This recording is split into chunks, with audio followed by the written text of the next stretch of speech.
I'm Steve McGinnis. I'm the creator of Rise of the Harvester, and this is the True North Country Comics Podcast.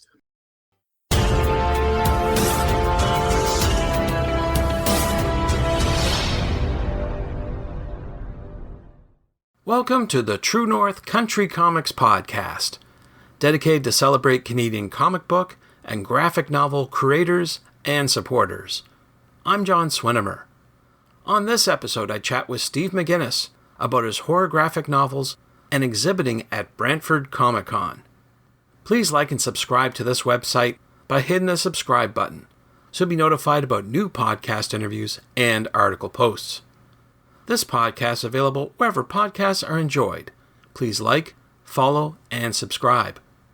Taking place on May 9th at the Lions Park Arena, Brantford Comic Con is the ultimate celebration of comics, collectibles, cosplay, and pop culture in Brantford, Ontario. With over 1,000 fans flocking through the doors, it's become a must-attend event for enthusiasts of all ages. The convention brings together a fantastic lineup of talented artists, unique vendors, and passionate cosplayers, creating an unforgettable experience for attendees. Whether you're hunting for rare comics, meeting your favorite creators, or showing off your latest costume masterpiece, Brantford Comic Con is the place to be. Hailing from Brantford, Ontario, Steve McGinnis started illustrating at a young age, and his horror style appeared early in life, resulting in many trips to the school office for his parents. Steve was an artistic sponge, absorbing different styles from different mediums while developing his own young style. After attending the College of Fine Art and Graphic Design, Steve had the unique opportunity to work under one of Canada's leading photorealistic nature artists, Albert Casson, which helped sharpen his realism skills and drove home the importance of lighting and shadows. Steve's work includes illustrating over 60 children's books published worldwide. Steve's works have been on the covers of most of the leading horror publications, including Fangoria, and movies such as concept character design for Terrifier 2 and illustrating the Terrifier graphic novels. Taking the leap from illustration to writer, Steve wrote and illustrated the first of 3 graphic novels titled Rise of the Harvester. The story of Rise of the Harvester goes like this.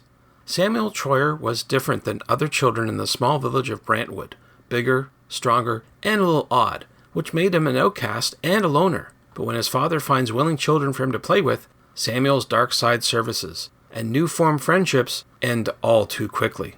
The townsfolk learn of the fruits of his darkness. They seek revenge by murdering and burying Samuel in an unmarked grave. Seasons pass, and the townsfolk forget what they did, but Samuel's darkness is much stronger than death. While the little strange boy has gone and forgotten, a new life is born called the Harvester. He's hell-bent on revenge and teaches the people of Brentwood to never forget the old adage, we reap what we sow. So without further ado, here's my chat with Steve McGinnis about his horror graphic novels and exhibiting at Brantford Comic Con. So Steve McGinnis, thank you very much for taking time to chat with me. Oh, you're welcome. Thanks for having me on. I appreciate your time. Before we get going with all the questions, I would like to know, what was the first comic book that you read? Oh, wow. Honestly, the one I can remember, Conan. Long time ago, probably in the 70s. I saw it on a rack in probably like Kmart or one of the stores, and the cover blew my mind. So I immediately started collecting Conan. Wow, that's pretty cool. That's a good book to start on, that's for sure. I still have them, actually. I kept all my Conan.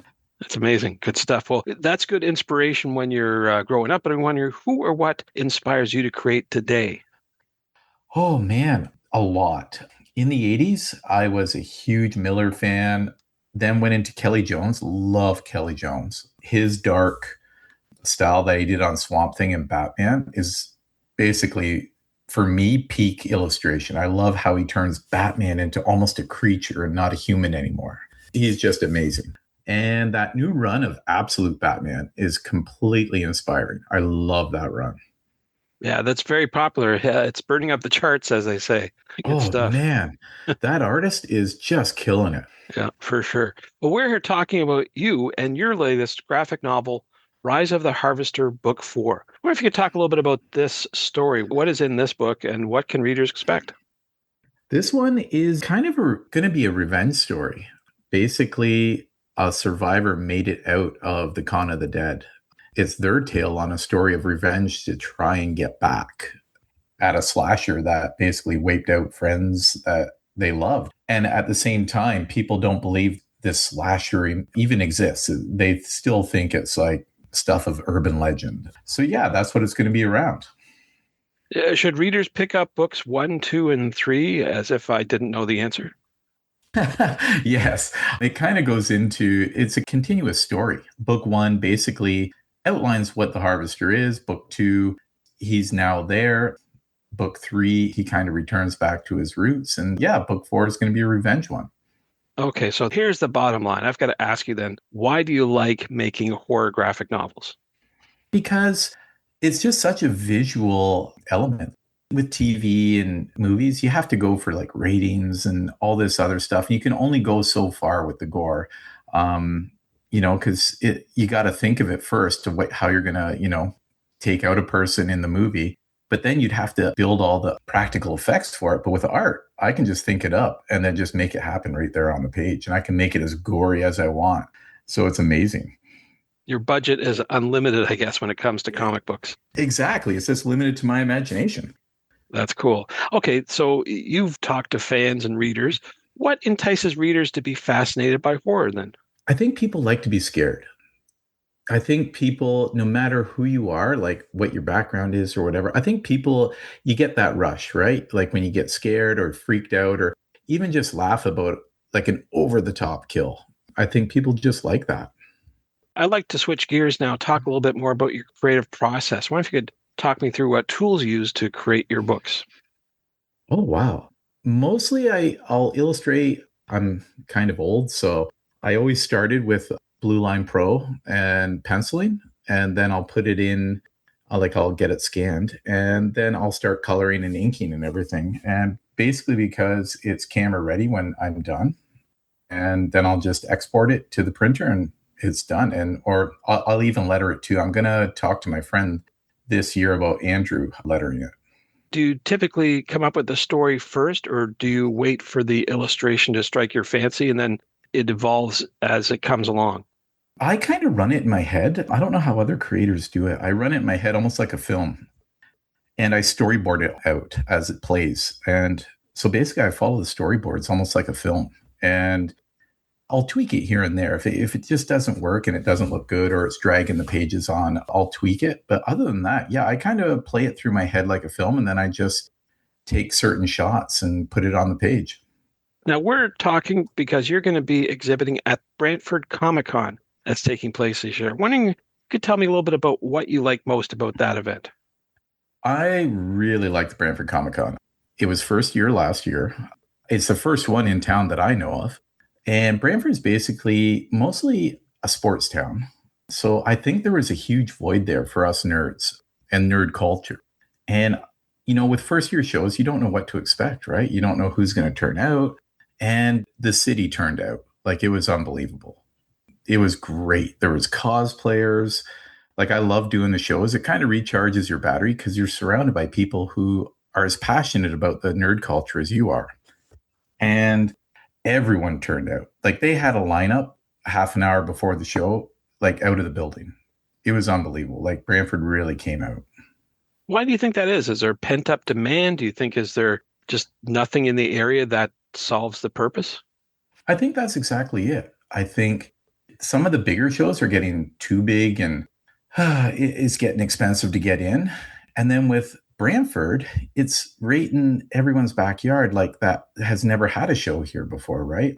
And so people could show up, have a good time. You know what I mean? Like it was the first of its kind in this area. And I think everyone was really excited about it. Is Brantford known for being a big artistic type of town or no? No, Brantford's basically known. It used to be an industrial hub back in the day where it made just generally farm equipment forever. Back in the day, there was probably more rail here than there was in Toronto. Now, basically, it's mostly sports. Even if you open up our local newspaper, there's really nothing in it other than sports. So I think there was a huge void there for people who love comics and nerd culture and everything. And I think the Comic Con happening gave them that outlet to go there and like celebrate it. Now, we've been talking about Rise of the Harvester. I'm wondering if you could talk about the next project you're working on, if you can. I can talk a little bit about it. We had a script created My friend Ryan, who's in the film business, who also helped me with the first book of Rise of the Harvester, loved the story and created a script. We shopped it around. It has been picked up. And right now we're going through the process of rewrite 1, rewrite 2. But filming, as far as I know right now, is scheduled for fall, hopefully this year. That sounds pretty exciting. I guess you're looking forward to that. I am beside myself about it. I almost have to pinch myself that this is actually happening. I know that in some occasions, some creators I've talked to have actually made the storyboards for the movie. Should I be presumptuous and say the filmmakers are lifting exactly what's on your pages to make it on the screen? Yes. From what I'm told and what I can say is they want to keep it as close to book 1 and 2 as possible. Very good. Well, we would talk about Brantford Comic Con, which is a great event. I'm wondering, do you have any other events lined up this year to promote you and your work? Yeah, I've got the Great Canadian Halloween in September. And for now, I think that's about it. It's a pretty slim year for me this year. But yeah, the Great Canadian Halloween, I always look forward to that one. That one's a great show. And if any other shows pop up, I'll definitely jump on them. Great. You've got a lot of information about your Rise of the Harvester books. You've got a movie going on. We're not going to say too much more. You got different events. So where can people find out more about you online and catch up on all your activities? You can find me at Steve McGinnis Illustration or Steve McGinnis Horror Illustration. I'm on Instagram, Facebook. I'm pretty much everywhere. Thanks to Steve for the chat. You can discover more about Steve McGinnis online at steveillustration.com and on Instagram at stevehorrorart. You can discover more about Steve and the other exhibitors, plus activities at the event, by visiting BrantfordComicCon.com. And thank you for tuning in to the True North Country Comics podcast. I invite you to visit the True North Country Comics website to listen to even more conversations with creators about making comic books and graphic novels. I also encourage you to subscribe via the website so you'll be notified about new podcast interviews and article posts. This podcast is available wherever podcasts are enjoyed. Please like, follow, and subscribe. You can follow along True North Country Comics on most social media sites, and you're encouraged to send any and all feedback to John at TrueNorthCountryComics.com. Thanks for tuning in, and come back soon for another episode. Bye for now. True North Country Comics Podcast is copyright True North Country Comics, copyright 2026.